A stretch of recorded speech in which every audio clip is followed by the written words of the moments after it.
This video, I'd like to discuss the photos that I took at a workshop for Texas Disaster Response for Historic Cemeteries. Several agencies put this together. It was a great workshop. It was February the 8th and 9th down in Corpus Christi. The registration was only $35, basically because FEMA had some extra money, put this thing on, and the $35 covered lunch for 2 days. If you've been around any length of time, you might recognize this guy here. His name is Bob Ross. He had a TV show, and he would, The Joy of Painting or something like that. Very soft-spoken man. And in 30 minutes, he would pump out a great painting like this, landscapes, and he was using a regular paintbrush, or would be using a butter knife or a spatula of some sort. And it was really amazing to watch him, and it had simple tools and a paint and a canvas. But the lesson here is you don't watch something for 30 minutes and then create a work of art. It takes time and a lot of practice. The same can be said about cemetery preservation and restoration work. The important thing is do no harm. So we're going to touch upon this very quickly, and we'll make another set of videos that will break it down a little bit more so, subject by subject. But this is designed as a review for administrators or people who may need to approve a nonprofit group coming into a cemetery and starting a preservation program. So this is the old Bayview Cemetery in Corpus Christi. In the 2-day workshop, we looked at several things. I've got a series of 55 photos we're going to go through real quickly and take a look at. All of these headstones were cleaned the day before using a product called D2. Over time, they will lighten up and become white once again. They're marbled. Here you can see that somebody had used an adhesive, most likely liquid nails or something they bought at Home Depot, and attempted to put this thing together in the past. You can see the adhesive here. You can see this is where it sat on, and you can see the corner that fits right in here. If you look down here toward the base, you can see that somebody had used concrete, a Portland cement type product, and mounted this tablet inside of this slotted base. When something struck this, instead of rolling out as a whole piece, it broke right across this line here. So what needed to happen, I didn't get this part on film, was this needs to be chiseled out very carefully, not removing any of the marble material. Clean the surfaces off, take a wire brush, stainless steel wire brush, the only time you use one on a headstone. Clean these surfaces up, set a bead of epoxy in, and assemble the work. So here's the project right here. You can see that simple clamps. These pieces of wood are survey stakes, basically just cut in half to protect the monument. You can see that this was epoxied in, this piece was put on, and then the larger piece was set on top of that. The telltale sign here is this scrape across the front of the monument. It's too high to be part of the discharge part of a lawnmower. It was most likely backed into by a riding lawnmower or something like that, and that caused this thing to snap right here. Here's the back side of it. You'll notice that this is very dark compared to this. It's because it was laying in the dirt here. This is a post from the canopy that was there. These things were laying in the dirt. They were pulled up. They were cleaned with D2. It will come to be as white as this in the future. It takes about a month or two, depending on the weather. Here's an example of after the joint was epoxied, then filler came in and filled in all the cracks. Anything that was big enough to push something in was filled in. These little pieces here, not so much. This is a special type of filler that is softer than the stone, so if the stone gets struck again, it will break again on this line. The epoxy is just used to hold it in place, and then this here helps refill the material up and give it some strength again. And again, so there's the finished product. So here's the one that we spent a lot of time on here. Again, you can see that the stones were buried in the dirt, and this stone was here. These fragments were in here. You want to be sure that you get all of the fragments picked up that you can, and even look around. If you got pieces missing, chances are they may be somewhere else in the cemetery. You can see they had sat in the dirt for a very long time. Here you can see that somebody had used some type of adhesive, again, liquid nails or something in the past. You can see where somebody had come in here with a Portland cement and tightened this thing in here so when it was struck, bam, it broke there. So these are limestone, these are marble. Again, this is most likely limestone here. We're going to take a look at the progress of fixing these two stones. This is Joe.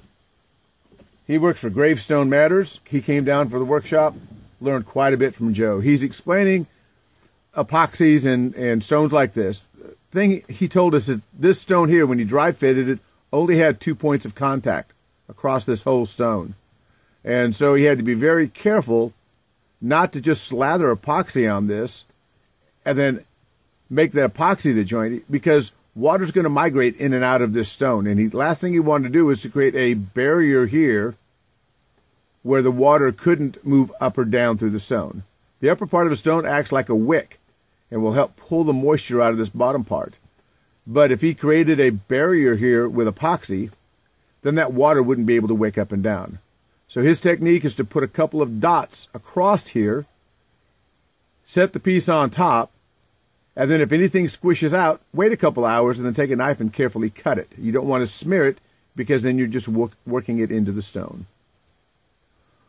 Once the material was chipped off, he put a couple of parts of epoxy on here and clamped it together with a couple of stakes, wooden stakes, and these clamps, and then let it sit. He could not find the upper part to this monument. It may be somewhere in the cemetery. It may have been taken off. So at this point, this one gets set aside for a while until it cures. Here's the product he uses. You can see that this can is twice the size of this can. It's 2 parts of this to 1 part of this. It comes out clear. Different restorers use different products. And again, this is not something that the layman can go to the store and buy. It's a specialized product that you have to buy from a vendor. And again, there are other thinners and denatured alcohol and other things that you have to learn along the way. Joe is wearing a pair of gloves. This is a probe that he used to look around to find things. Here's a side view, and here's you can see where this thing used to lay in the mud. Problem with them laying in the mud is lawnmowers run over them, and then they continue to break under the weight of the lawnmowers. This is the back side of the project. You can see that it was most likely hit on the front side, and by the act of compression, this part here is not a clean break. You can see where, due to compression, the little bits came out here, and it's not a very good point of contact. These will be filled in with the appropriate filler. This corner is gone. You can see the corner missing here. So again, the epoxy is holding it in place. It'll take upwards of a day, depending on temperature and humidity, to fully cure. But in the morning, we did the simple repairs, went off and did other projects that came back in the afternoon and was able to do the fill-in work. Here's the second monument. Lots of pieces. You can see that it's got cracks throughout it. You can see the open spots in through here. This one here's got pretty good contact. It was most likely hit from the back. You can see the compression here and the lost material.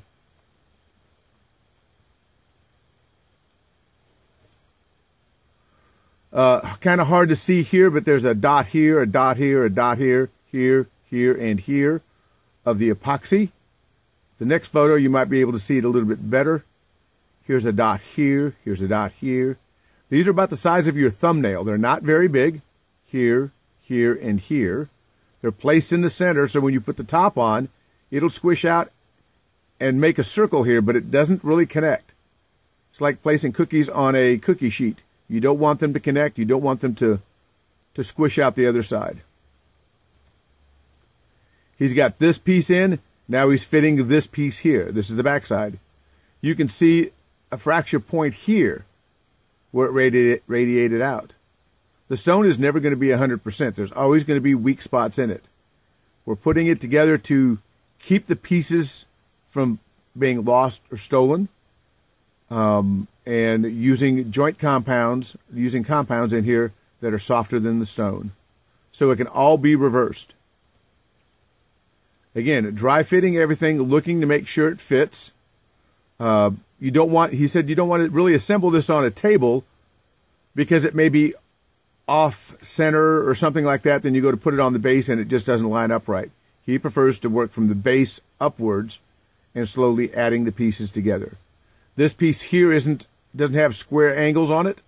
He said if you were to try to put these pieces in and put this one in, you'd have a problem. So this is the dry fit. Looking at the front, and again, here's Joe with his gloves. He's describing the process. You can see that there's a section missing out of the middle here. It says mod A and then an N, E, maybe an L, O, and an N. This said died, but you can see the barely part of the D. He couldn't find this piece here, so he's going to have to make it up.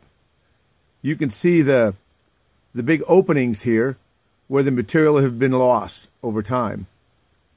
He's going to fill that in. It's not going to look the same, but it's going to be better than it is now.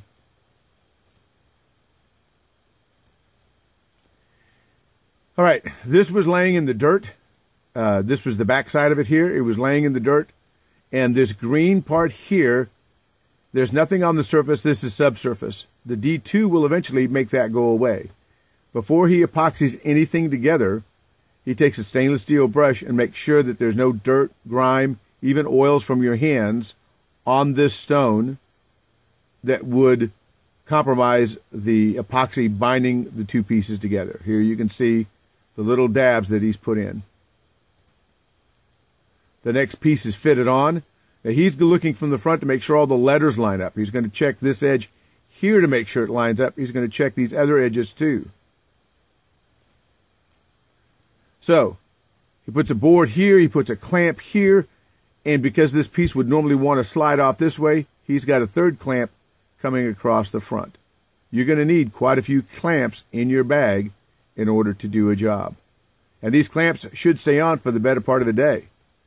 If you have to leave the site, you know, there's a risk that your clamps are going to be stolen, so you don't want to use very expensive material. You can see here, after this piece was put on, he put on this piece here. You can see the epoxy here, but he's not squirting it down inside of here. He's not filling these spaces up. He's going to do that with a different material. Now he's fitted on the top piece. Now he's got everything clamped together. And you can see that there's quite a few clamps holding this thing together. The epoxy will set in about 5 or 6 hours to the point where he can take some clamps off and start working in the fill material to fill it up. Here it is from the front. You can see the big hole here. You can see the bottom part where it said the bottom part of the D, but you're not going to be able to make out dyed, and you're going to miss some of these other letters here. So this is later on in the afternoon after the lunch break, and he's going to start addressing the infill of this material here. And again, it's not something you can go to Home Depot and buy. Special product used specifically for this job. It is softer than the stone, so if this thing gets hit again, chances are he wants it to break here and not create a new break up this way. And so because stone is porous, he's going to take some water, he's going to wet the stone, so when he starts putting the material in, it doesn't act like a sponge and remove all of the water from the material and therefore weaken the repair that he's putting in. Here he is with his water. He's going to work it down. Now he's got a different kind of tool here. It looks like a spear point on this one and a flat one on this way, very thin. He's mixed up some of the material, a little bit wetter than you normally would use, and he's going to start putting it on the surface areas, not filling the whole thing up, allowing this material to start binding to the stones. Here he is showing the tool here. And he starts working it in the cracks very carefully. Little by little, he sticks it inside the crack. ensuring that he doesn't get it on the face of the stone. Because if he puts it on the face of the stone, it'll pull in some of that moisture and it'll leave a halo where it's pulled in some of that other material, and he doesn't want that, so he's adding it in very carefully. He mixes it up very small batches and he starts doing the infill. Here it is after he's kind of rebuilt the corner and the surface here. And again, a little material comes down this way. He'll be able to take it off. As it cures up a little bit, he can take a sponge to it and very carefully smooth it off to make it smooth. And again, it's not something you put in and walk away. You have to keep up with it for an hour or two and watch it dry. And keep working the material. Here's the back side of a corner. Here's this other corner here that he's getting ready to fill in. You can see that he kept one side of the clamps on. Now he's taking the other side off so he can work this. But he's always keeping one side of the clamps on to ensure that it doesn't shift partway through the repair. Filling in. This is Karen. She's with the local historical commission. Now that Joe's kind of taught the technique, Karen's starting the same process on this stone here. Joe is very carefully watching to ensure that her technique is well, and she did a great job. So Joe comes back and he's scraping downward here, ensuring that there's nothing on the surface of this stone, that it's only this opening that is has material stuck to it. Again, this stone over time will become white again, and these stark differences really won't be noticeable. So now we're starting on the bigger stone, and you can see that Joe is taking in the softer material, and he's ensuring that he has good points of contact all the way around in here. Once that is done, then he's going to mix up some drier material and add it in and start filling in this hole. The trick here is, if it's too wet or if it's too dry, over time that material will shrink and it won't have good bonding materials here. Then water may penetrate in and during a freeze cycle expand and then blow out the material. But it's better than this material give than the original historic material. You can see here that there's a hole here and a V shape here. So when this gets filled in, it's not going to be pretty at first. You won't be able to see the letters, but at some point later, somebody could come in, somebody with some skill, if we knew the name, and recreate those letters. Doing the infill. And so Joe's working on one side, Karen's working on the other side. And again, the teacher is working with Karen to ensure that her technique is good. Here's the final product here.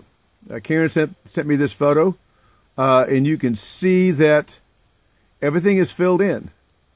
Over time, this stone here will be as white as this.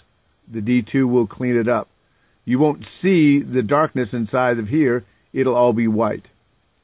This material may take 7 days to be somewhat hard, but it'll take 28 days to fully cure. After that 28-day period, if you had somebody that was qualified, they could come in and recreate that dyed. D-I, here's the E-D. Connect the A, the U, and then if we knew the person's last name, kind of work that in. But they're not going to come in and paint or do anything else.